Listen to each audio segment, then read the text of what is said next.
हर हर महादेव। आज की यात्रा उन अनंत शिवेश्वर की यात्रा है जिनके दर्शन मात्र से ही समस्त संपदाओं की प्राप्ति होती है। सप्तत्रिंशत्तमं विद्धि शिवेश्वरमनन्तकं यस्य दर्शनमात्रेण जायन्ते सर्वसंपदः।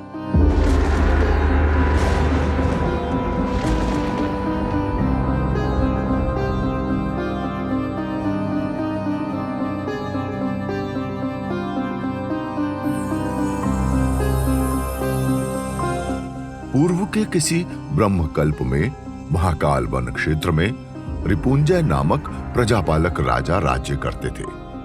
देव पूजा, व्रत, दान, ध्यान, स्वाध्याय, सत्क्रिया तथा प्रजापालन के अतिरिक्त मानो वे कुछ जानते ही न थे। वे पुत्रवत प्रजा का पालन करते थे।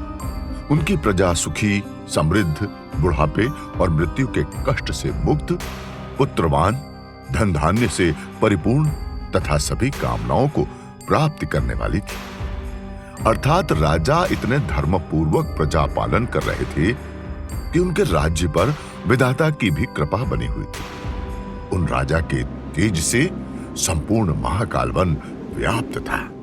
जो 5 पंचक्रोशी यात्रा होती है उसमें भी अलग अलग द्वार हैं। उसके साथ साथ विशिष्ट देव उन पड़ाव स्थल पर हैं। तो ये सब मिलकर के महाकाल वन है। महाकाल वन का तात्पर्य केवल उतना हिस्सा नहीं जितना महाकालेश्वर मंदिर और उसके आसपास का हिस्सा है। ये पूरा महाकाल परिक्षेत्र है। पुराने दौर में होता भी यही था। हम लोग वृंदावन की बात करते हैं, हम लोग कामावन, कामवन की बात करते हैं। महाकाल वन उसी प्रकार का है। तो इसका मतलब है कि इसका निसर्ग के साथ, पर्यावरण के साथ, स्थानीय बोली बानी, संस्कृति, सभ्यता के साथ जो एक गहरा संबंध रहा है, इसीलिए यह शैव भूमि है। रिपुंजय का शासन चल रहा था। उसी समय महादेव ने महाकाल वन को अपनी नगरी के रूप में चिन्हित किया। महादेव ने स्वयं पार्वती से कहा कि उज्जैनी जाए बिना मुझे कहीं भी प्रसन्नता नहीं होती। शिवेश्वर की कथा महाकाल वन में एक राजा की पुरी होना और महादेव का वहां आकर उसे अपनी पुरी के रूप में चिन्हित करना और कहना कि यहाँ पहुँचे बिना तो मुझे कहीं अच्छा लगता ही नहीं है, ये बातें उस लोकमान्यता से जाकर जुड़ जाती हैं जिसके अनुसार उज्जैन के राजा तो महाकाल ही हैं। यह कथा एक ऐसे कालखंड की ओर संकेत करती है जब उज्जैन में धार्मिकता भले ही रही हो किंतु शिव भक्ति का प्रचार कुछ सीमित सा हो गया था, जो शिवेश्वर की स्थापना के साथ साथ फिर से बढ़ता चला गया। जब महादेव उज्जैनी को अपनी नगरी बनाने का निश्चय कर चुके तब उन्होंने अपने शिव नामक एक गणश्रेष्ठ का स्मरण किया। वह गण उसी समय उपस्थित हो गया और पूछने लगा, मैं क्या करूं? महादेव बोले कि तुम मेरे प्रिय महाकाल वन को जाओ, अभी वहां राजा रिपुंजय का अधिकार है। गण ने हाथ जोड़कर जो आज्ञा कहा और प्रसन्न मन से मनुष्य लोक में निर्धारित स्थान पर पहुंच गया। उस शिव नामक गण के जाते ही उसके आज्ञा पालन से महादेव प्रसन्न हो गए और पार्वती से बोले, युक्ति ज्ञान में निपुण भृत्य का मिलना स्वामी के लिए अत्यंत दुर्लभ है। उधर उस गण ने उज्जैनी में एक भिक्षु का रूप धारण किया। फिर बहुत सी औषधियां एकत्रित की और अपने कंधे पर आधारित दुंदुभी को बजाना प्रारंभ कर दिया। दुंदुभी बजाकर वह कहने लगा कि किसे भूत लगा है, कौन विष या किसी अन्य दोष से त्रस्त है, किसको कौन सी गंभीर व्याधि है, मैं सभी का शमन कर दूंगा। कौन अपुत्र है, मंत्र बल से मैं उसे पुत्रवान कर दूंगा। मैं समस्त युक्तियों को जानने वाला वैद्य हूं। मैं सबकी कामनाएं पूर्ण करने का सामर्थ्य रखता हूं।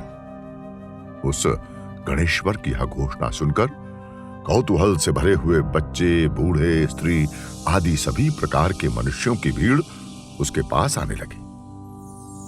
वह भी सभी की असाध्य व्याधियों तक को नष्ट करने लगा। जिनके भी कार्य पूर्ण हो जाते वे उस भिक्षु को अपनी क्षमता के अनुरूप द्रव्य जैसे स्वर्ण, रत्न, वस्त्र, धन, धान्य, ग्राम, पुर आदि प्रदान करने लगे। ऐसा करते करते गण के 14 वर्ष व्यतीत हो गए। युक्ति ज्ञान में निपुण भृत्य का मिलना स्वामी के लिए दुर्लभ होता है। महादेव का यह वाक्य कथा में और जीवन में भी बड़ा संगत है। कथा में इस वाक्य की संगति गण के आगे करे हुए कार्यों से बनती है। महादेव उस पुरी को अपने लिए निर्धारित करते हैं, लेकिन जब गण को बुलाते हैं तो बस इतना भर कहते हैं कि तुम महाकाल वन जाओ। वहां राजा रिपुंजय का अधिकार है। ना तो महादेव ने इन दो वाक्यों से अधिक कुछ कहा और ना ही गण ने कोई प्रश्न किया। फिर भी वह गण अपने स्वामी का अनकहा संकेत समझ गया। यह उसके ज्ञान के उच्च स्तर को दर्शाता है।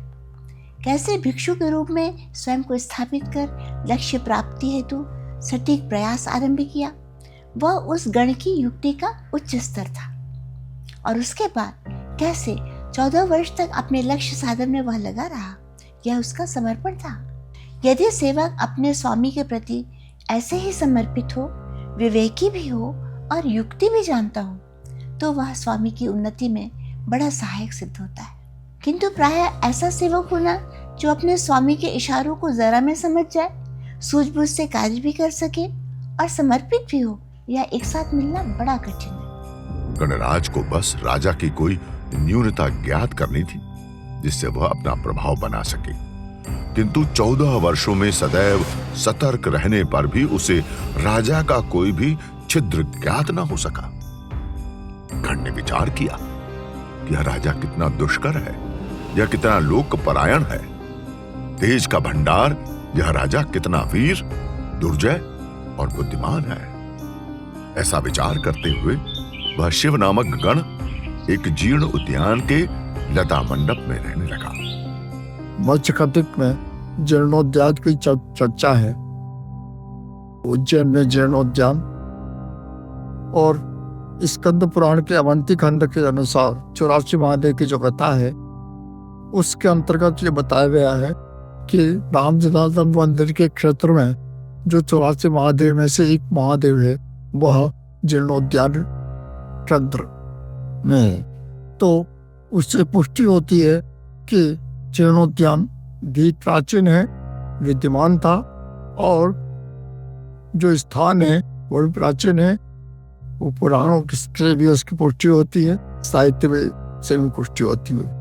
इस प्रकार जो भिन्न भिन्न जो महादेव हैं उनके स्थान प्राचीन होने पर भी मंदिर अनजाने कारण बने थे, लेकिन कालांतर में विभिन्न कारणों से वो क्षतिग्रस्त होते रहते हैं। प्राकृतिक कारण भी होते हैं, मानवीय कारण भी होते हैं, तो उन कारणों से क्षतिग्रस्त होते रहते हैं। बाद में वो उस मंदिर के स्थान जो है वो तो ज्ञात रहे क्योंकि उनके पल्ले पुजारी थे, तो उनके कारण परंपरा से ज्ञात स्थान थे। लेकिन वो मंदिर स्थान जो है वो शायद आधे अधूरे रहे। बाद में मराठा काल आया जब राणोजी सिंधिया पहली बार उज्जैन में आए और यहाँ पर आकर के राजधानी इसको बनाया। और उनका जो मंत्री था रामचंद्र बाबा शनवे, उनके प्रयत्नों से ये 84 महादेव के समस्त मंदिर जो है उनका जीर्णोद्धार हुआ, पुनरुद्धार हुआ और वर्तमान जो मंदिर है वो मराठा काल में इस प्रकार बने। लोकव्रत राजा रिपुंजय की एक पत्नी थी जो वृद्धावस्था से बहुत दूर थी। बहुला देवी नाम वाली वह चिर यौवना देवी राजा को प्राणों से भी अधिक प्रिय थी। रानी संसार में अप्रतिम रूप वाली थी, किंतु संतान न होने से दुखी थी। उसे बस संतान की ही कामना थी। जब नागरिकों से होते हुए यह बात रानी तक पहुंची कि कोई सभी कामनाओं को पूर्ण करने वाला भिक्षु नगर में आया हुआ है, तो रानी ने सुनंदा नामक अपनी एक सखी को भिक्षु के पास भेजा। सुनंदा गुप्त रूप से भिक्षु के घर पहुंची, जहां उसने भिक्षु को अपने कक्ष में जागता हुआ पाया। उसने जब भिक्षु का वह स्थान देखा तो उसे नगर के विषय में स्मरण हुआ आया। वह सोचने लगी कि रानी ऐसे नगर के बीच में इस स्थान पर कैसे आ सकेंगी। तब भिक्षु को भिक्षा देते हुए सुनंदा ने अपनी उस परम चिंता को रख दिया। उसने हाथ जोड़कर भिक्षु को प्रणाम किया और बोली कि महात्मन, महाराज की प्राणों से भी अधिक प्रिय रानी बंधिया है। पुत्र की कामना वाली वे रानी गुप्त रूप से आपका दर्शन करना चाहती है।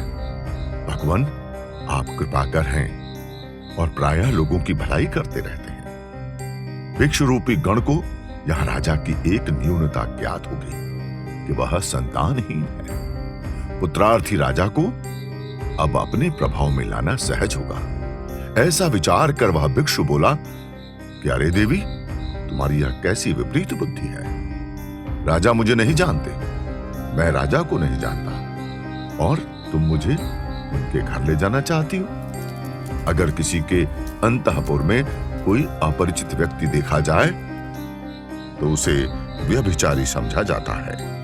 मेरी मानो और शीघ्र ही अपने अंतःपुर पहुंच जाओ। जब तक स्वयं राजा न कहेंगे मैं वहां नहीं आऊंगा।